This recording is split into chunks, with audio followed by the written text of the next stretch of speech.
Hi guys, quick tutorial on how to configure Mineos node.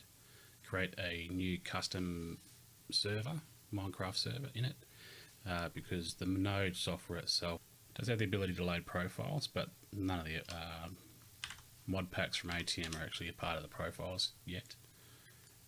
So I'll just log in.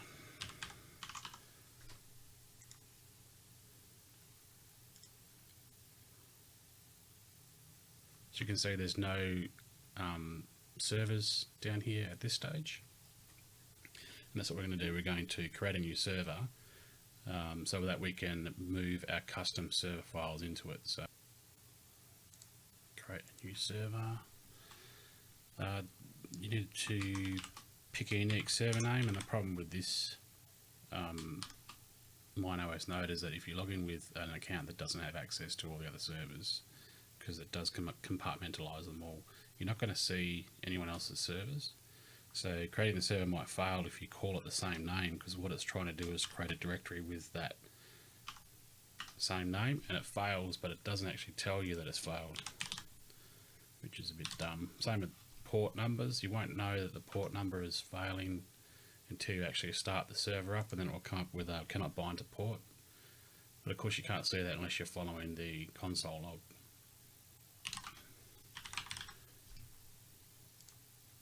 So this stuff here is all pretty much standard, and if you've got your own custom server properties file already ready to go, it's going to be overwritten. So don't really pay too much attention to that. So now that that server's there, there will actually be a directory under the servers when you SSH into the server. That's called ATM_2. So if we go back to here, refresh this, now it's ATM_2. So if I tried to create ATM full, it would have failed because the directory already exists. And as from here you can see on my left, I've got my ATM files ready to go, and you'll see there's a link to the servers here, and then I should have ATM2 full.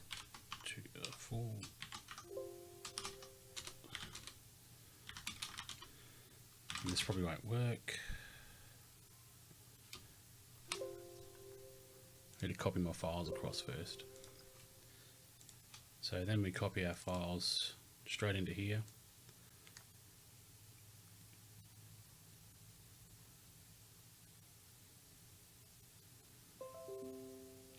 It'll take a bit longer on your end because, you know, I'm connected via a local network.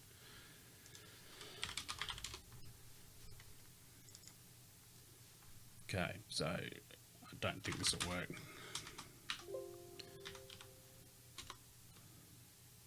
Yes.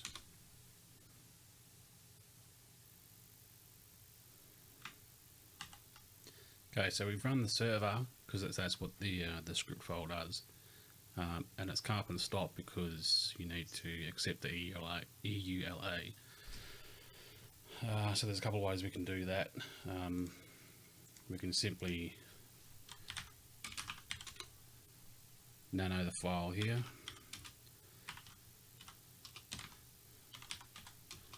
If I could spell.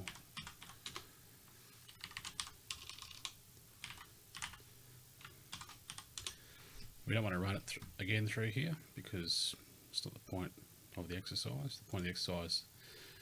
Okay, so it's actually come up here and noted it's auto detected an EULA with a false in there, so we can accept that here. I've never seen that before. It must be part of the new version because I've updated to Mineos. I was using a version that was about 6 months old. Right, go into the server, change the runnable jar to forge.jar. This actually scans the directory and displays all the jar files that are there. So forge.jar, we don't need to worry about profile because we're not using a profile. Now we can change this to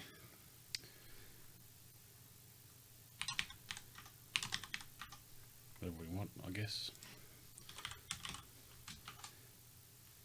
and then we can put some the Java arguments in there. So if we have a look on the All the Packs website, I know that we've got those arguments underneath the help section. You guys already know what these need to be anyway.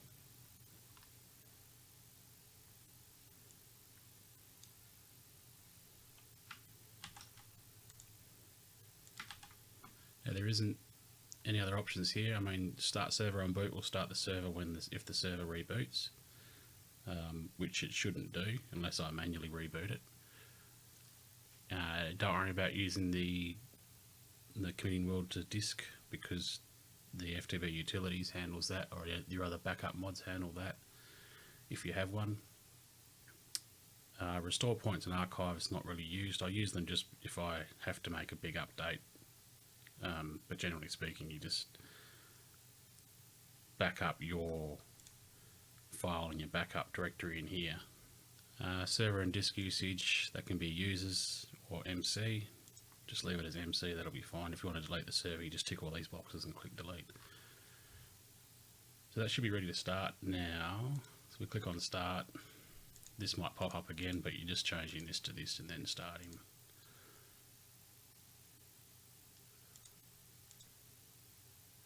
I don't know why that doesn't. There you go. I had to select it a few times for it to force it. That should now go a little bit grey. Stop should become active, and this login down here should appear. Now the one thing I don't like about Node is that it can't handle quick refreshes, so what it does, it craps out. So you can't follow the startup like you would do with a screen attachment. But what you can do is basically keep refreshing this. Sometimes it'll ask you to log back in, sometimes it'll come back to this screen. Now we've got a latest log, and this is populating. It's just going to keep doing this, so you're better off just waiting for it to run on how much time you think it would take to start the server up, and then you just refresh again, and then hopefully it'll be ready to go. While we're waiting for that to start up, scheduling, you can run cron commands. I have played with this a little bit, but I haven't really got it to work. So you can restart the server every 6-12 hours, whatever. I tried to do that, but it didn't seem to work. Or you can send a command to the console using your regular cron expressions. Your restore points basically are your list of your restore points in your archives. That exists from the main server status screen that I went through before. Calendar, don't really know, probably used for something. But yeah, the Mineos system is designed for all different types of Minecraft servers. Spigot, Craft Bucket, Forge. But this is by far the easiest way to get the server up and running. So let's just refresh that and see if it's up. Nope, still starting. And you can see as it starts up how much memory it's using. You can see from the dashboard itself what the load of the entire server is. Now keep in mind this is a Xeon server with 32 gig of RAM. It actually runs a couple of other VMs, one for a PVR camera system running Windows 10, so that takes up about half of the actual processing power of this particular server. But in running servers in the past, I haven't had any problems in regards to latency unless you are generating new chunks, which is a problem with every server that you ever use anyway. So that's now listening on 25580. Let's just refresh this one more time, and it might not spew that crap out again. There you go, preparing spawn area, and that's done. So your logs latest.log is where you put your console commands in, and then everything else. This is, apart from the memory footprint, this is a static page. Nothing changes unless players join and leave. And if someone does join the server, it'll come down here to player interaction. There'll be another option here. You can set stuff like set ops, ban, kick, by selecting the person from the actual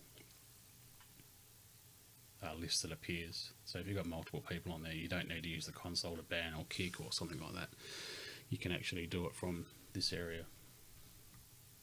Now, upgrading the server is just a simple case of stopping it, and what I do with the ATM Lite is I delete basically all of the directories that appear here as part of the server pack. Leave everything else there. I delete my jar files. Obviously you leave your stuff there that you want to keep, like your ops, your bans. You delete the script files and all the log files associated with it. But yeah, you delete all those, you copy it across, then you run the script again, the start server.sh script from the bash line or from the bash. And it downloads the forge that's applicable to the updated config file for that pack, and goes through the process again. And then you start the server. You let the server run when you run that script, then you stop it. You gracefully shut it down. And then you come back to your Mineos and start it from within here. So if you have a problem where the server stopped responding, you can kill it.